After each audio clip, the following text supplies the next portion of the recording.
প্রথম ম্যাচে 136 রান তাড়া করতে নেমে 2 উইকেটে 138 রান উঠেছিল 13.3 ওভারে, রান রেট 10.22।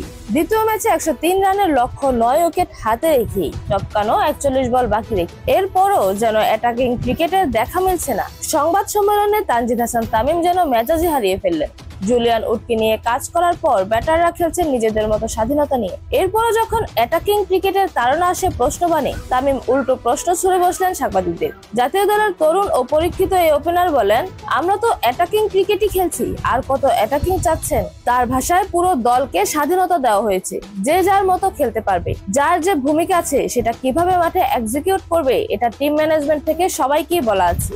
অতীতের চেয়ে এখন দলের ব্যাটারদের স্বাধীনতা বেশি কিনা এমন প্রশ্নের জবাবে তামিম বলেন, অতীতে তো আমি ছিলাম না ড্রেসিং রুমে। টি-20 সবার রোল দেওয়া আছে, সেভাবে ফ্রিডমও দেওয়া আছে। মাঠের রোল এক্সিকিউশনটাই ইম্পর্টেন্ট। অবশ্যই ফ্রিডম আছে। নাসিম আহমেদ ম্যাচ সেরা হলেও দারুণ অর্ধশতকেই তামিম ছিলেন দ্বিতীয় টি-20 জয়ের অন্যতম নায়ক। নিজের সাফল্যের রহস্য জানিয়ে তিনি বলেন, অতীত তো অতীত, সবসময় নতুন ভাবে শুরু করার চেষ্টা করি। আপনারাও দেখেছেন উইকেট আজ কেমন আচরণ করছিল, বল টার্ন করছিল, বাউন্স করছিল, উইকেট অনুযায়ী খেলার চেষ্টা করেছি।